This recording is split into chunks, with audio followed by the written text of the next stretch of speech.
Hello everyone, this is Flynn. It's been a while since I've done a video. I guess I'm just going to talk about some of the progress I've made so far in my game. Starters, I've created a new background and started learning how to create environments. Still very new to this. I would love to be able to outsource this to somebody I know, maybe like my brother, because it doesn't require a lot of technical coding or anything. It just requires you to understand how to build environments and, use Unity and stuff. But this is my new environment right now, kind of like a forest ruins. So that's one update I've worked on. Next is the UI. I've overhauled the UI again, and I'll probably do that at least 10 more times before I finish this game. Also, what you're hearing is some background music I've purchased from the Unity Asset Store. I've realized there's actually a lot of assets from Unity that, don't have that many downloads, so it gives me hope to be able to kind of like just take it all, purchase it and use it for my game, and have it be known that those assets are used for my game, even though anybody can use those assets, but anybody who's willing to pay for them. But yeah, let me look at the UI here. First, we get this little message indicator saying it's your turn, so you shouldn't ever be confused about when your turn is. And then when you select a character, you see their name highlighted. You see some stats, health, movement, and save. I've removed the save rolls for quickness of the game. Instead, I gave you armor characteristic, which reduces damage. So this guy, where is he? Hazmat has a save of 1, so that reduces damage by 1. I have it so far where at minimum you're going to take 1 damage. So you always take at least 1 damage if the enemy gets a successful hit against you. Next is I got a chat box here to let you know all the events that happened in the game. And you can scroll through the messages to see what happened earlier. Next, I got 2 more boxes here, containers that tell you, hey, these are the creatures that need to make an action during this round, right? We're in the movement phase, and you can click each one of these, and the camera is then pointed to the creature needing to make an action, right? I can do the same thing for the enemy creatures that need to make an action. Now, I can't control them, obviously, because they're the computer or they're the opponent's creatures. But, I can still go to them. Now, these windows, they will remove the creatures need to make an action once they actually do make an action, right? So once Jabril, for instance, starts to make a move, he will be removed from the list of creatures.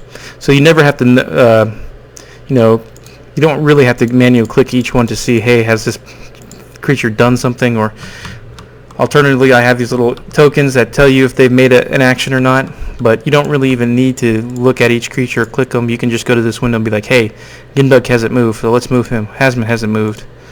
Yobil hasn't moved. So next thing you'll notice is that when you click the movement, you have additional indicators. The green is the movement range.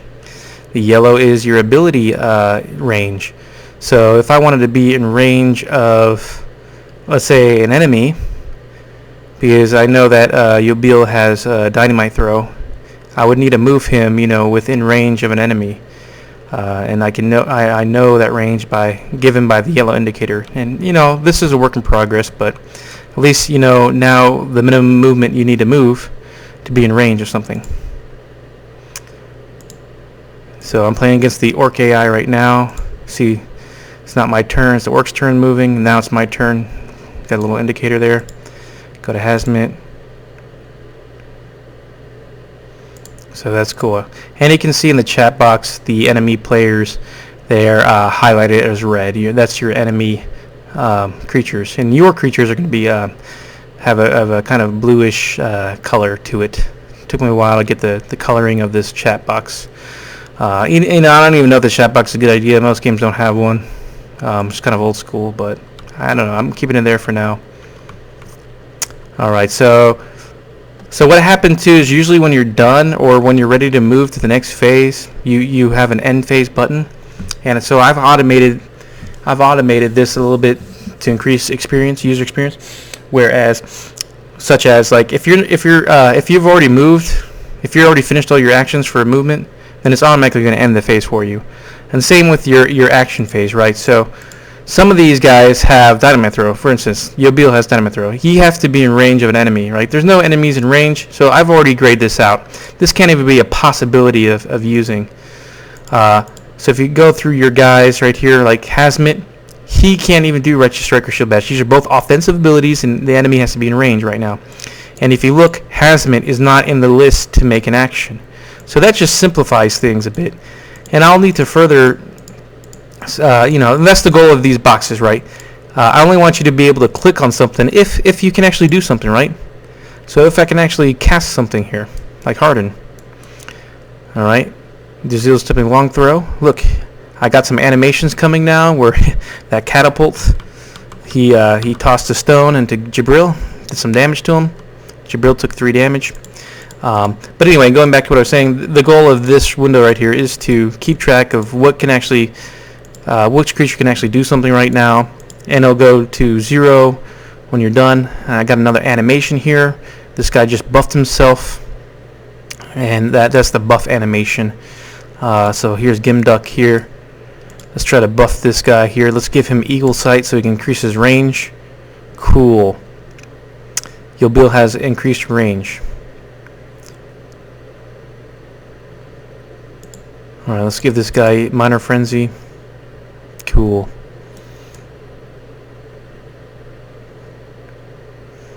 Okay, a lot of buffing going on right now. Quick heal. I'm going to heal myself. Cool. See, now no more actions are needed to be made. Straight to the objective phase. I didn't have anything to in objective range, right? So it just skipped my turn, which is fine. I mean, it's better, it's more appropriate to do that instead of like having the player just sit there, waste a few seconds and be like, oh, I can't do anything, end phase. So I'm optimizing the game, the gameplay experience. Let's move my guys. See, I move Hazmat within range of this guy here. I'll show you the same thing here. Movement. So here's my yellow circles. See, I can move him here, and now I can get the zigzag guy and the catapult if I move him there.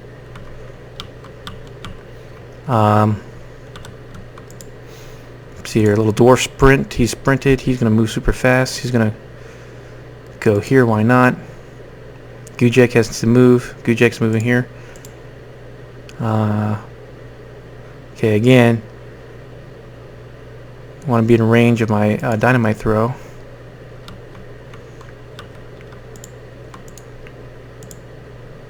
Okay, so now ability phase. Look at that. Got some animation going on. Zigzag just did 3 damage to Jibril. Jibril's slain. I'll work on slowing down the kills, the instant deaths. Maybe have a death animation as they die, but I got an animation going now for attacking.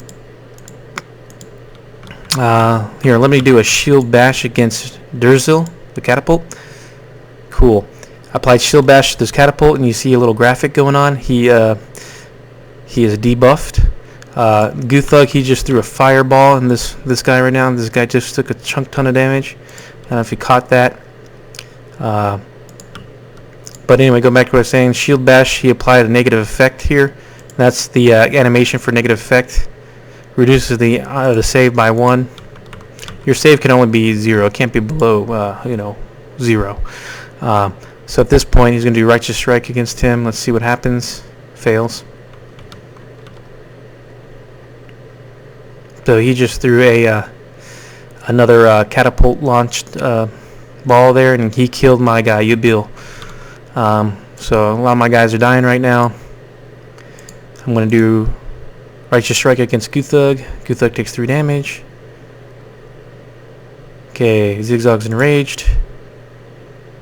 Eagle Sight to somebody. A lot of my people are already dying.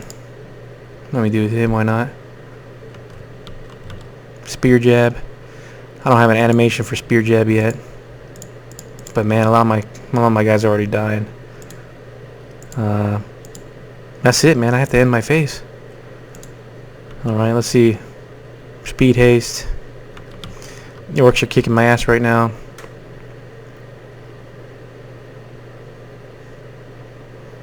There you go. You threw a little arrow and Hazmat.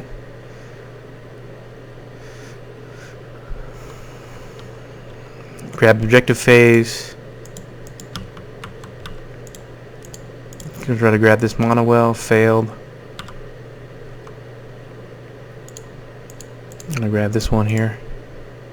Got a point. And they got the big one up there. So then my guys have been resurrected.